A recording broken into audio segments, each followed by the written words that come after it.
Rocking star ಎನ್ನಿಸಿಕೊಳ್ಳುವ ಮುಂಚಿನ ದಿನಗಳಿಂದ ಹಿಡಿದು ಇವತ್ತಿನವರೆಗೆ ಯಶ್ ನಡೆದು ಬಂದ ಹಾದಿಯನ್ನು ಸೂಕ್ಷ್ಮವಾಗಿ ಗಮನಿಸುತ್ತಾ ಬಂದರೆ ಹಠಕ್ಕೆ ಬಿದ್ದು ಸಾಧಿಸುವ ಇವರ ಗುಣ ಎದ್ದು ಕಾಣುತ್ತೆ.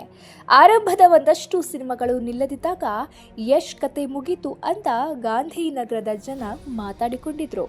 ಆದರೆ ರಾಜಾಹುಲಿ, ಗಜಕೇಸರಿ ಅಂತಹ ಸಿನಿಮಾಗಳ ಮೂಲಕ ಯಶ್ ಮತ್ತೆ ಎದ್ದು ನಿಂತರು. ಹೊಸ ಹುಡುಗ ಸಂತೋಷ್ ಆನಂದರಾಮ್ ಕೈಗೆ ಸಿನಿಮಾ ಕೊಟ್ಟು ಮಿಸ್ಟರ್ ಆ್ಯಂಡ್ ಮಿಸಸ್ ರಾಮಾಚಾರಿ ಮಾಡೋ ಹೊತ್ತಿನಲ್ಲಿ ಯಶ್ ಚಾಪ್ಟರ್ ಮುಗೀತು ಗುರು ಅಂತ ಅವರ ಸುತ್ತಲಿನವರೇ ಮಾತಾಡಿಕೊಂಡಿದ್ದಿದೆ. ಆದರೆ ಯಶ್ ಮಾತ್ರ ತಮ್ಮ ಬುದ್ಧಿವಂತಿಕೆಯಿಂದ ಆ ಸಿನಿಮಾಗೆ ಏನೇನು ಬೇಕೋ ಅದೆಲ್ಲವನ್ನು ದಕ್ಕಿಸಿಕೊಂಡು ರಾಮಾಚಾರಿಯನ್ನ ದೊಡ್ಡ ಮಟ್ಟದಲ್ಲಿ ಗೆಲ್ಲಿಸಿದ್ರು.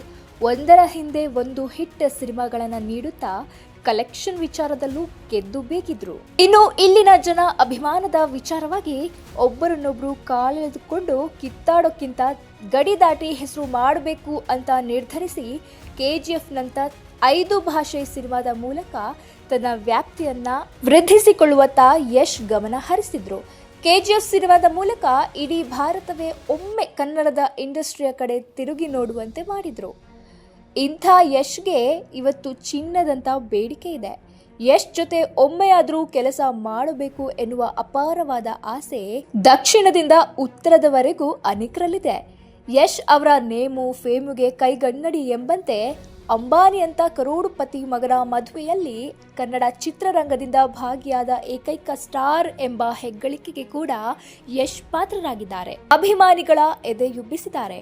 ಹೀಗಿರುವಾಗ ಇದೇ ಯಶ್ ಅವರನ್ನ ಅದೇ ಅಂಬಾನಿ ಮದುವೆಯಲ್ಲಿ ಅಟ್ಲಿ ಭೇಟಿಯಾಗಿ ಮಾತುಕತೆಯನ್ನ ಮಾಡಿದ್ದಾರೆ.